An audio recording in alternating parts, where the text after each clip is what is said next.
don't get what I want, I get what I need. Every single day I'm heading off to my dream, and I get everything that I damn well please. I don't give a damn if you all listening to me, cause I run it. I'm the only one that really want it, I'm the only one that's really on it. I'm just being honest, I'm just doing everything I promise, cause I want it bad enough that I'ma make it as an artist. And I know I'm not the smartest, and I know I'm not the largest, but I promise you that I'ma be the one that worked the Kumusta mga kaibigan? May bagong pag-uusapan na naman tayo ngayon. Pero bago nga yan, kung bago ka pa lang sa ating channel, ay huwag kalimutang i-like ang video, mag-subscribe, at i-click na rin ang notification bell para lagi tayong ma-inform sa mga interesting basketball updates. Shoutout nga pala kay Kathleen Joy Daliva at Alexander Samudio II, mga bumili ng sapatos, at maraming salamat sa inyo kaibigan. Ang 2020-21 NBA season ay ang pagmamarka para sa pagbabalik ng Golden State Warriors mula sa kanilang buong puwersa. Noong huling season mga kaibigan, sila ay nailagay sa pinakailalim sa standing dahil na rin sa nakikitungo ang Splash Brothers sa mga seryosong injuries. Gayunpaman mga kaibigan, ang parehong sina Stephen Curry at Klay Thompson ay malusog ng muli. At ayon nga sa kanila, the sky is the limit para sa dalawang manlalarong ito. Ang NBA Commissioner na si Adam Silver na mismo mga kaibigan ang nagsabi na siya ay naniniwala na ang Dubs ay magbabalik agad patungo sa isang title contention sa paparating na season. Ayon nga kay Adam Silver na siya ay kumpiyansa na mabilis nilang marireform ang kanilang winning team. Nakikita nga raw niya ang quality mula sa kanilang management at syempre mga kaibigan, ang quality rin ng mga players na kasalukuyang nasa roster ngayon ng Golden State Warriors. Wala nga raw rason at katanungan pa na sila ay hindi magbabalik bilang top tier team sa NBA. At tsaka, kumpiyansa rin si Silver mga kaibigan na ito rin ay magkakaroon ng positive impact sa liga, maging ang ratings nito. At wala nga raw ring katanungan na habang magpapatuloy ang liga, makakatulong ito para mainggan yung muli ang mga fans nationally at internationally. Ayon pa kay Silver mga kaibigan na ang mga fans nga raw ay mas lalong magkaka-interes sa pagbabalik ng mga familiar faces. Ang original trio mga kaibigan na sina Stephen Curry, Klay Thompson at Draymond Green ay kabilang na sa mga spotlight na ito. Ang huling panahong naglaro sila na wala ang isang fourth star na si Kevin Durant, ang Warriors ay gumawa mga kaibigan ng kasaysayan. Nanalo sila ng 73 games sa seasong iyon. Ngunit natalo nga sila sa NBA Finals mula sa 3-1 series lead. Sa ngayon mga kaibigan ay ikinonsider pa rin na ang tatlong ito ay nasa kanilang prime pa. At panigurado nga raw ay walang gaanong kalaking issue na hindi sila makakapasok sa playoff run next season. Ang tanong, ang Golden State Warriors ba ay mayroong tsansa na manalo ng NBA Championship muli? Ang magawa ang NBA Finals ay isang napakahirap na trabaho mula sa isang NBA team. Ngunit ang Warriors mga kaibigan ay nagawa ito ng 5 magkasunod na taon bago pa man nila nakuha ang devastating 2019 to 2020 NBA season.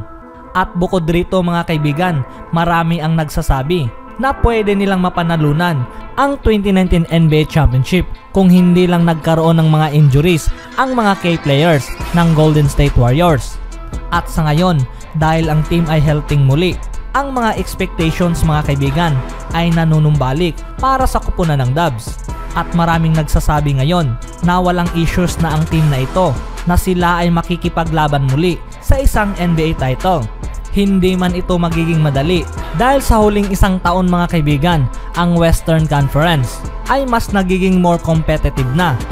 Sa katunayan, maraming mga multiple dynamic duos ang nabuo sa team sa conference na ito na siyang magiging sagabal para sa Golden State Warriors.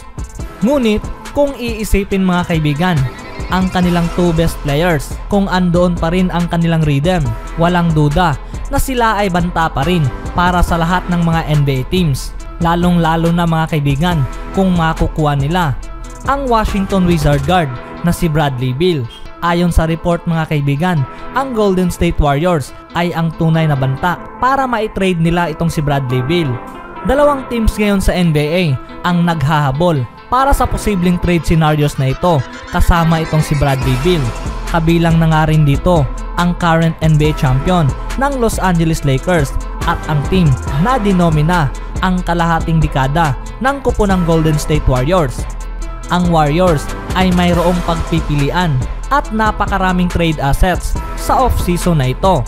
Kabilang na nga rin dito ang kanilang number 2 overall pick sa NBA draft para sa taong ito.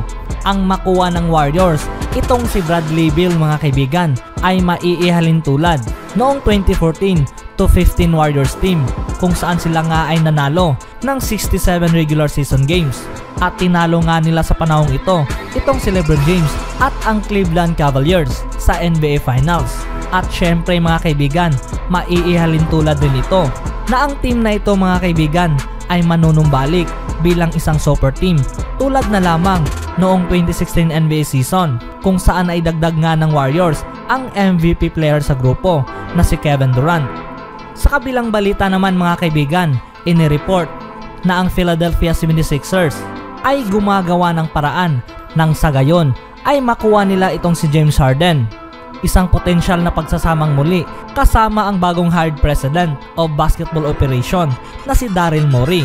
Ito ay ayon kay Shams Charania ng The Athletic. Ang Philadelphia mga kaibigan ay ang isa sa mga iilang teams na gustong mapabilang ang Houston Rockets guard na si James Harden mula sa kanilang roster.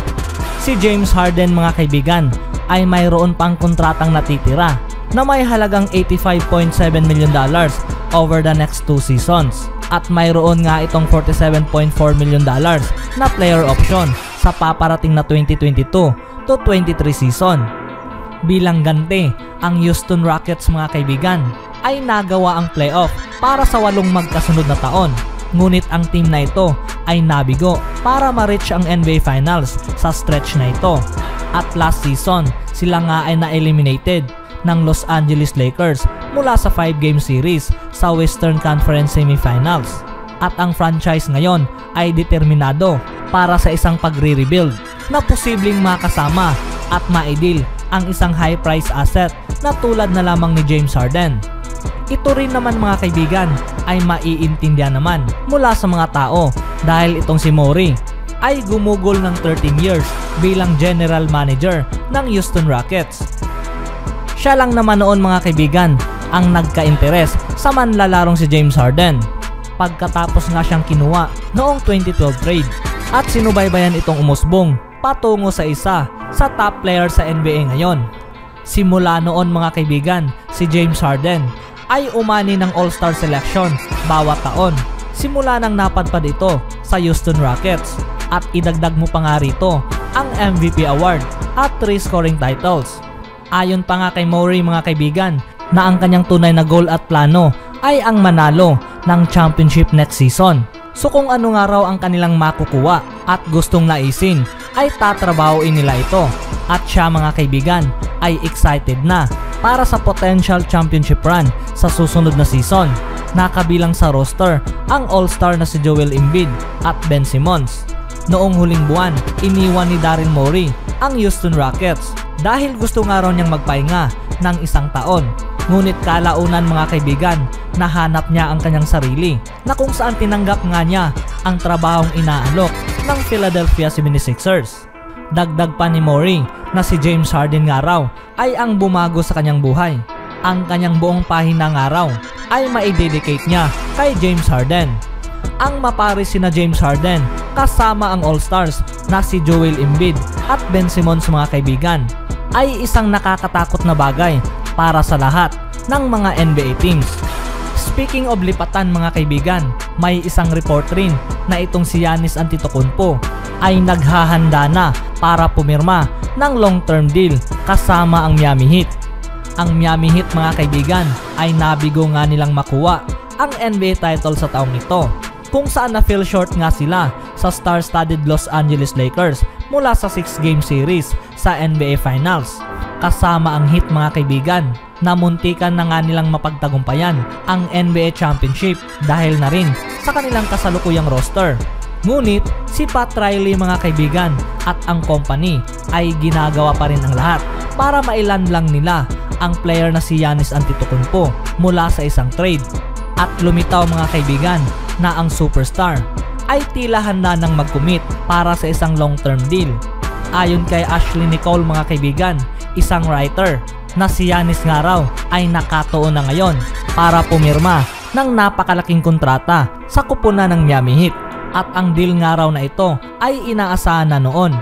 Ang Milwaukee Bucks mga kaibigan ay gagawin rin ang lahat nang sa gayon ay mapanatili nila itong si Giannis Antetokounmpo bilang ang mukha sa kanilang franchise.